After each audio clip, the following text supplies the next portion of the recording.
Welcome to the One Year Bible, February 21. The Old Testament reading, Leviticus chapter 11, verse 1 through chapter 12, verse 8. Then the Lord said to Moses and Aaron, "Give the following instructions to the people of Israel. Of all the land animals, these are the ones you may use for food.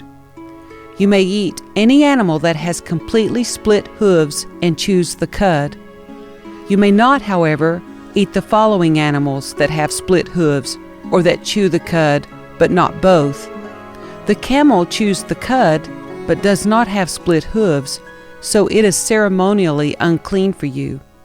The hyrax chews the cud, but does not have split hooves, so it is unclean. The hare chews the cud, but does not have split hooves, so it is unclean. The pig has evenly split hooves, but does not chew the cud, so it is unclean.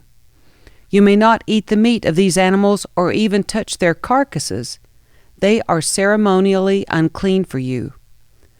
Of all the marine animals, these are the ones you may use for food. You may eat anything from the water if it has both fins and scales, whether taken from salt water or from streams. But you must never eat animals from the sea or from rivers that do not have both fins and scales. They are detestable to you. This applies both to little creatures that live in shallow water and to all creatures that live in deep water. They will always be detestable to you. You must never eat their meat or even touch their dead bodies. Any marine animal that does not have both fins and scales is detestable to you.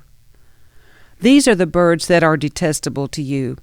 You must never eat them: the griffin vulture, the bearded vulture, the black vulture, the kite, falcons of all kinds, ravens of all kinds, the eagle owl, the short-eared owl, the seagull, hawks of all kinds, the little owl, the cormorant, the great owl, the barn owl, the desert owl, the Egyptian vulture, the stork, herons of all kinds, the hoopoe, and the bat. You must not eat winged insects that walk along the ground. They are detestable to you. You may, however, eat winged insects that walk along the ground and have joint legs so they can jump. The insects you are permitted to eat include all kinds of locusts, bald locusts, crickets, and grasshoppers. All other winged insects that walk along the ground are detestable to you. The following creatures will make you ceremonially unclean. If any of you touch their carcasses, you will be defiled until evening. If you pick up their carcasses, you must wash your clothes, and you will remain defiled until evening. Any animal that has split hooves, that are not evenly divided, or that does not chew the cud, is unclean for you. If you touch the carcass of such an animal, you will be defiled. Of the animals that walk on all fours, those that have paws are unclean. If you touch the carcass of such an animal, you will be defiled until evening. If you pick up its carcass, you must wash your clothes, and you will remain defiled until evening. These animals are unclean for you. Of the small animals that scurry along the ground, these are unclean for you: the mole rat, the rat, large lizards of all kinds, the gecko, the monitor lizard, the common lizard, the sand lizard, and the chameleon. All these small animals are unclean for you. If any of you touch the dead body of such an animal, you will be defiled until evening. If such an animal dies and falls on something, that object will be unclean. This is true whether the object is made of wood, cloth, leather, or burlap. Whatever its use, you must dip it in water, and it will remain defiled until evening. After that, it will be ceremonially clean and may be used again. If such an animal falls into a clay pot, everything in the pot will be defiled, and the pot must be smashed. If the water from such a container spills on any food, the food will be defiled, and any beverage in such a container will be defiled. Any object on which the carcass of such an animal falls will be defiled. If it is an oven or hearth, it must be destroyed, for it is defiled, and you must treat it accordingly. However, if the carcass of such an animal falls into a spring or a cistern, the water will still be clean, but anyone who touches the carcass will be defiled. If the carcass falls on seed grain to be planted in the field, the seed will still be considered clean. But if the seed is wet when the carcass falls on it, the seed will be defiled. If an animal you are permitted to eat dies and you touch its carcass, you will be defiled until evening. If you eat any of its meat or carry away its carcass, you must wash your clothes, and you will remain defiled until evening. All small animals that scurry along the ground are detestable, and you must never eat them. This includes all animals that slither along on their bellies, as well as those with 4 legs and those with many feet. All such animals that scurry along the ground are detestable, and you must never eat them. Do not defile yourselves by touching them. You must not make yourselves ceremonially unclean because of them, for I am the Lord your God. You must consecrate yourselves and be holy, because I am holy. So do not defile yourselves with any of these small animals that scurry along the ground.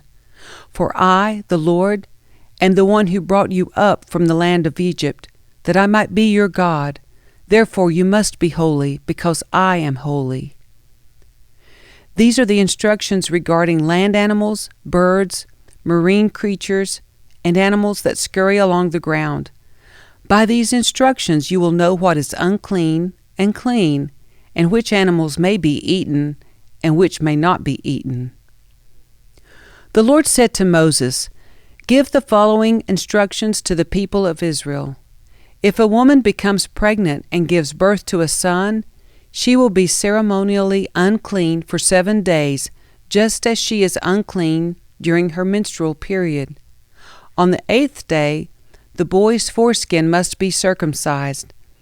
After waiting 33 days, she will be purified from the bleeding of childbirth. During this time of purification, she must not touch anything that is set apart as holy, and she must not enter the sanctuary until her time of purification is over. If a woman gives birth to a daughter, she will be ceremonially unclean for 2 weeks, just as she is unclean during her menstrual period. After waiting 66 days, she will be purified from the bleeding of childbirth. When the time of purification is completed for either a son or a daughter, the woman must bring a 1-year-old lamb for a burnt offering and a young pigeon or turtle dove for a purification offering. She must bring her offerings to the priest at the entrance of the tabernacle. The priest will then present them to the Lord to purify her. Then she will be ceremonially clean again after her bleeding at childbirth. These are the instructions for a woman after the birth of a son or a daughter. If a woman cannot afford to bring a lamb, she must bring 2 turtle doves or 2 young pigeons. One will be for the burnt offering and the other for the purification offering. The priest will sacrifice them to purify her, and she will be ceremonially clean.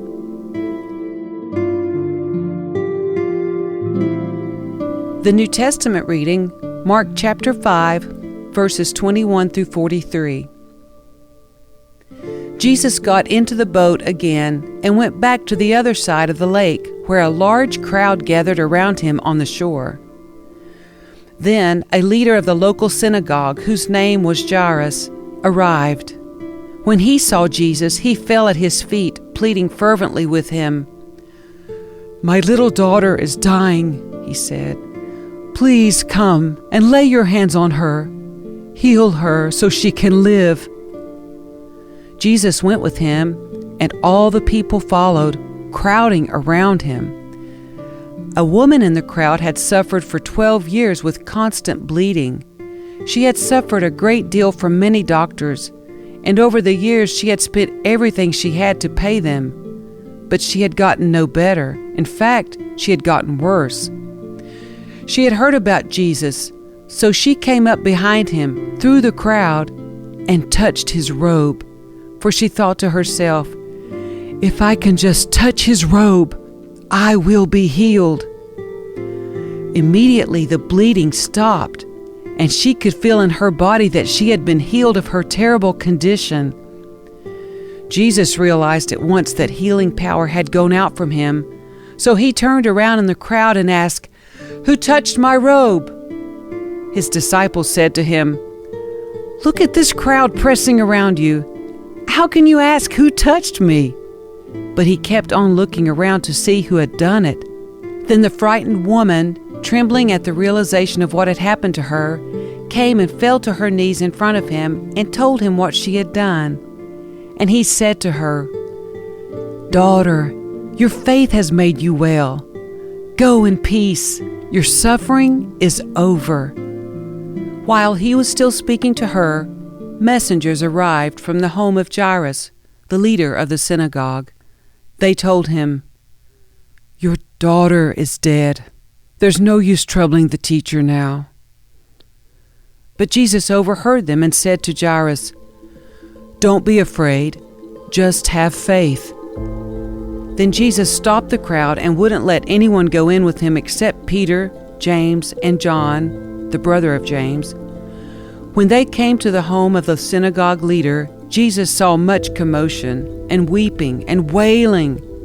He went inside and asked, "Why all this commotion and weeping? The child isn't dead. She's only asleep." The crowd laughed at him, but he made them all leave, and he took the girl's father and mother and his 3 disciples into the room where the girl was lying.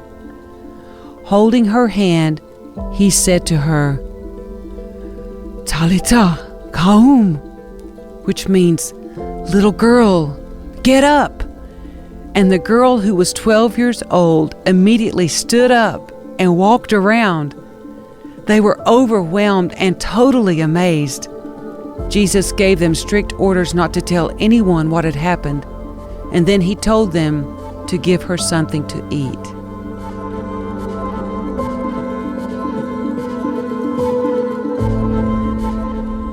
Psalm 38, verses 1 through 22. O Lord, don't rebuke me in your anger, or discipline me in your rage.